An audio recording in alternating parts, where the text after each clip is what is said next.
Hi everybody, this is Jennifer O'Toole and welcome to episode 5 of Speaking Geek, translating the typical of the human spectrum for those of us on the Aspie end, and for the people who we think are cool enough to hang out with, which would be everybody.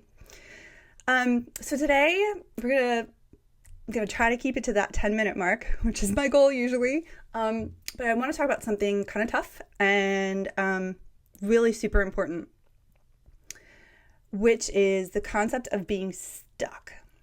You know the song Stuck in a Moment? I kind of have it stuck in my head right now. One of the things I think that's very common for a lot of us on the spectrum is that when there is a problem or an idea or something we don't necessarily want to think about, it gets fixated, like, right there. It's almost as if you can't not think about it. You can't look anywhere else. At least that's how it is for me. And try as I may, I can't look away from it. Can't see anything else. It's almost like it's, between me and the rest of the world.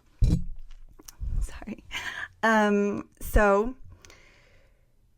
when something goes wrong in our lives, we are absolutely 100% predisposed, completely ready to believe that it's our fault. Either not, we won't believe it at all, and that's arrogance and insecurity are just two sides of the same coin. But more often than not, at least down in here where it hits you, we are ready to see that once again we've made a mess of things, and that it's turned out, the world has discovered that indeed we are frauds, or that we've trusted, given our hearts to someone, and that trust has been betrayed. And it's really, really easy to sit there and say, it's me, obviously. I am too difficult. I am too hard to love. You can hear me cracking up, so you guys know I'm talking from the heart. And that's one of the things I hope is different about this podcast. This is nobody talking at you. This is one of you, one of us. And what can you do when you're stuck in a moment that you can't get out of? And that moment is, see, told ya. It's always been me. I think that we are, socially programmed to judge ourselves harshly, because since the time we've been little, we've been told to do this differently or that differently, or, that we have to change this and everything will work out better, or this or whatever. We're always being told that there's something to fix.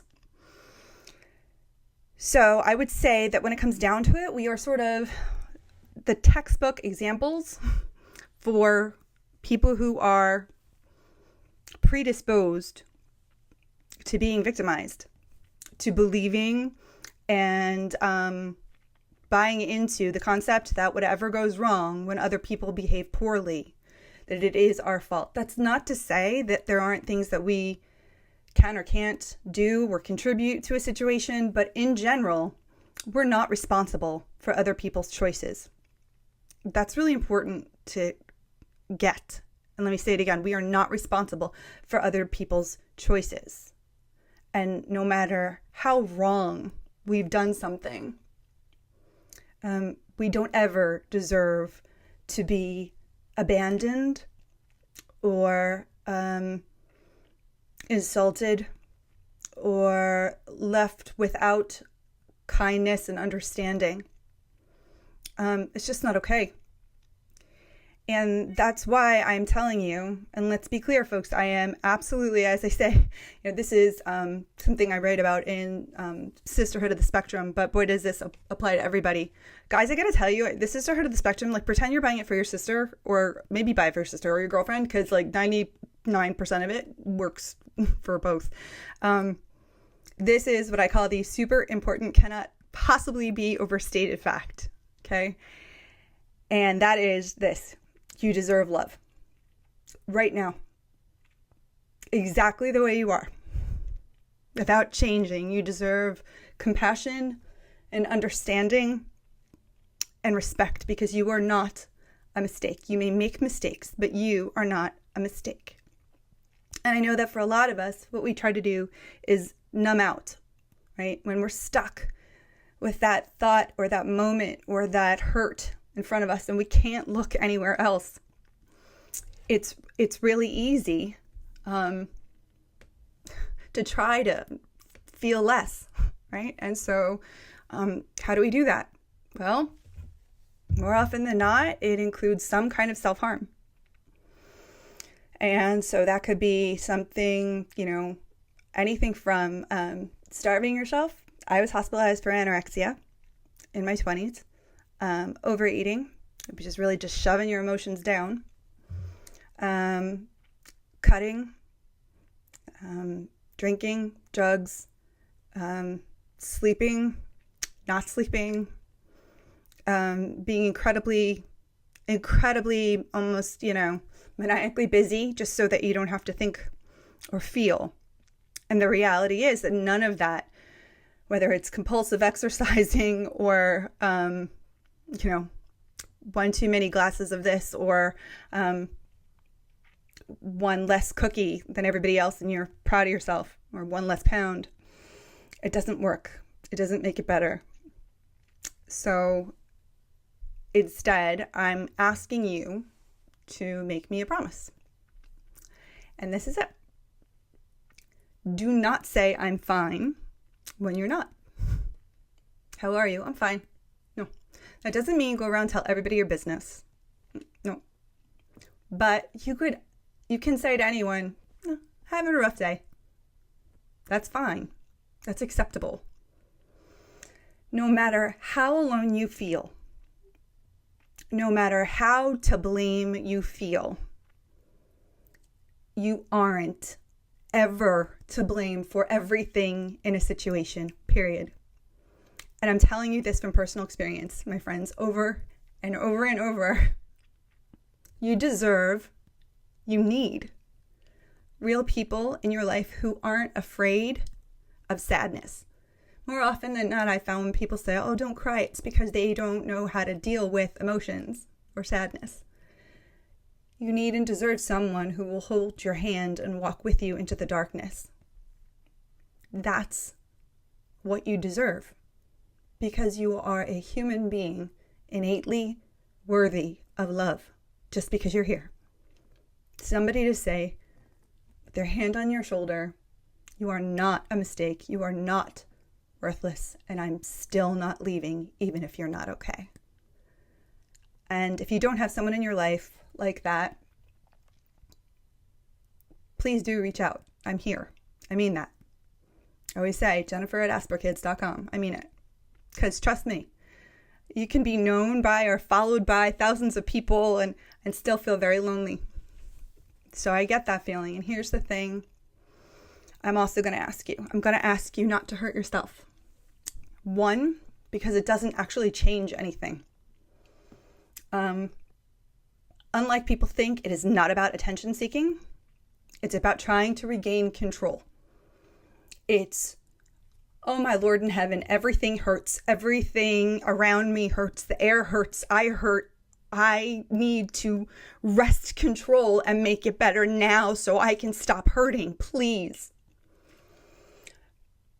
The reality is, though, there are far more things in this world that we can't control than those that we can.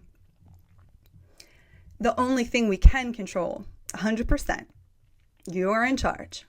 I am in charge of how we respond to those things that trigger us.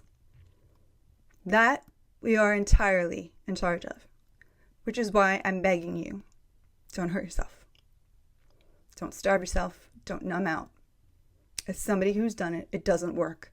It just amplifies the problem, because not only is the original problem there, but also your body is injured and weak and your brain isn't thinking clearly. It doesn't make it better, and it doesn't make the stuck go away. Instead, here are a couple of things I'm going to read to you from Sisterhood. Here are just a couple of things that you can do. And I don't care how old you are. When you're stuck and you can't stop thinking, when you are obsessing on something, here's some random ideas. They may sound silly. That's okay. Sometimes silly is the best medicine. Do a crossword puzzle. Go for a walk. Tear up newspaper into a million little pieces. Fill a bowl with rice or with beans or ice water and submerge your hands. Run your hands in there and feel the intensity. Stand in front of a mirror. Close the door, and I don't care how ridiculous this sounds. Say, I am worthy of love 20 times. You might need to do it once an hour in the beginning. That's okay. It's okay. Play with an animal. Blow bubbles. Punch a pillow if you need to. Bake brownies. I love this one. Learn to swear in another language.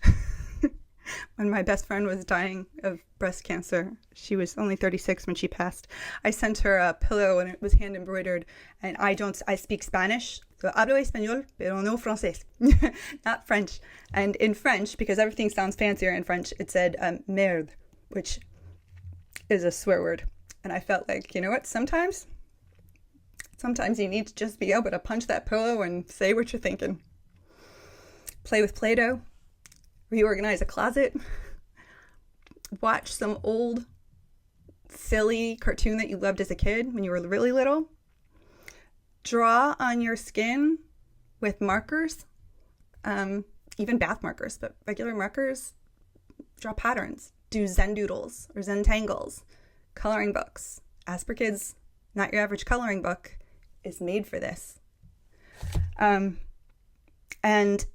if you got to remember, I told you this in my first episode. See, it's my one tattoo. Just got it this year, semicolon, because it means my story's not over yet. So instead of hurting yourself, draw semicolons everywhere. Draw one on you and send me a picture. Write a poem, have a popsicle, jump on a trampoline, dance, finger paint. Seriously, pretend you're two. And do those things which make your heart and your body feel calm. Because the reality is that if you're stuck right now, it's not a forever stuck. It's not forever. And as you work through it, remember the song Going on a Bear Hunt? Can't get over it, can't get under it, gotta go. There's around it too, right? Gotta go through it. And hurt, unfortunately, and maybe fortunately, you can't go around it. You can't go over it and you can't go under it. You can't escape it. That's why you feel stuck, because you're trying to do those things. You got to go through it. But you don't have to go through it alone. These are some of the ways that I want you to equip yourself. I want you to remember not to say, I'm okay, when you're not. I want you to find somebody in your life. It could be someone at school. It could be someone in your family. It could be somebody that you don't talk to very often, but you just sense is trustworthy. It can be, if you need to write to me, write to me. You deserve someone who's going to put their hand on your shoulder and say, it's okay, you're not all right, but I'm not scared. So this week, I send you great love from a girl who's feeling a little stuck herself. I'm awful glad to know that there are wonderful, wonderful people out there like you who are brave enough to keep going and who know that stuck doesn't mean stand still forever. It just means unjam, transfer your attention to something else and start feeling and start moving. Because as soon as you do, things get better, and you, my friend, will only be stronger in the long run. Stuck in a moment? No way. No way. Moments pass. You're in a lifetime, and your lifetime is not stuck. You still have much, much more of your story ahead. Thanks, everyone. I'll see you next week on Speaking Geek.